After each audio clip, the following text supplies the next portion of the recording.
On ne regarde pas à ses pieds, et l'on veut sonder les profondeurs du ciel.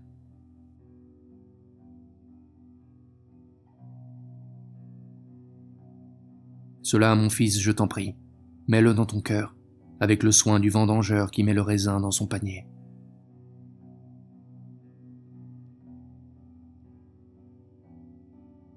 Le désir peut s'arracher du cœur de l'homme, mais la passion du cœur de l'insensé, jamais.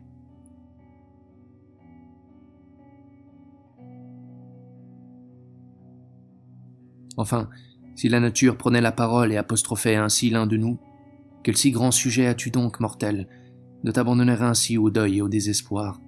Pourquoi la mort t'arrache-t-elle ses gémissements et ses pleurs, lors même que ta vie entière n'aurait été jusqu'ici qu'un tissu de félicité, et que tous tes bonheurs ne se seraient pas écoulés tristement comme l'eau qu'on verse dans un vase sans fond?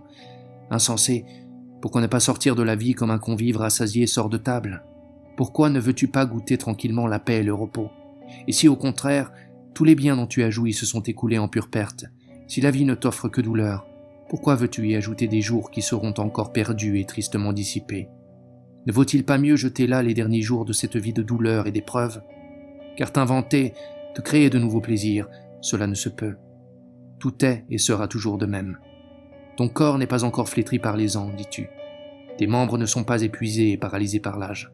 Et qu'importe, c'est toujours la même chose qui t'attend, quand tu devrais survivre à toutes les générations à venir, et à plus forte raison, si tu ne devais jamais mourir. Que pourrions-nous répondre à ce discours de la nature, sinon qu'elle a le droit de nous faire ce procès, et qu'elle a plaidé la cause de la raison?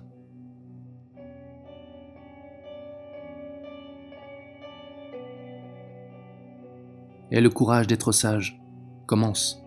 Celui qui recule l'heure de la sagesse et de la raison ressemble au paysan qui attend, pour passer, que la rivière ait fini de couler, comme si la rivière ne coulait pas et ne devait pas toujours couler jusqu'à la fin des siècles. On veut de l'argent, on veut une femme qui donne des enfants, on veut défricher, labourer des forêts incultes. Folie. Quand on a le bonheur d'avoir le nécessaire, il ne faut rien souhaiter de plus. Jamais les maisons, les terres, jamais les monceaux d'airain ou d'or de l'homme riche, non, s'il est malade, délivrer son corps de la fièvre ou son âme de ses soucis. Il faut que le possesseur soit bien portant pour bien jouir des trésors qu'il a amassés. Quant à moi, si tu vas trop lentement ou si ton ardeur t'emporte, je n'en irai pas moins mon train habituel. Je n'attends pas celui qui s'attarde, et je ne cours pas après ceux qui vont trop vite.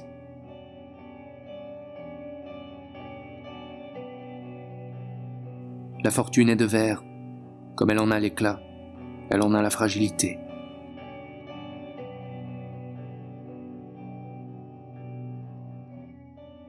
Le nocher aventureux livre au vent sa voile qu'enfle leur souffle. Ici, debout sur un roc rongé par les flots, le pêcheur remet l'appât à son hameçon désarmé. Ou penché sur l'eau, le bras tendu, il épie la proie. La ligne tremble, le poisson mord.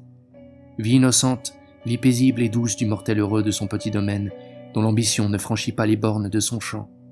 Moi, je ne demande qu'un toit, qu'un abri secret et sûr sur le sol qui m'a vu naître.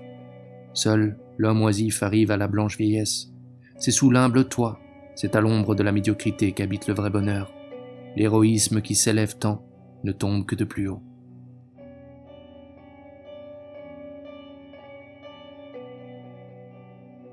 Les siècles à venir n'auront rien à ajouter à nos dépravations.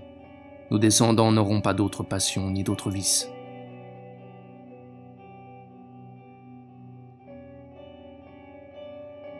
Près de là, Populonia offre son tranquille rivage où la nature a creusé un port dans ses terres, point de phare qui porte dans les airs sa tour gigantesque et dont les feux rayonnent la nuit sur les flots. Mais jadis, au sommet d'un rocher énorme dont la crête domine les flots domptés, on a bâti un château fort, destiné à un double usage, à défendre la côte et à éclairer la mer. On ne peut plus reconnaître ce monument des anciens âges. Le temps qui dévore tout a détruit ces murailles immenses. À peine voit-on quelques traces d'une ancienne enceinte. Les toits gisent sur le sol, ensevelis sous un amas de décombres. Et nous, êtres mortels, nous nous révolterons contre la mort qui nous détruit, quand tant d'exemples nous montrent que les villes aussi peuvent mourir.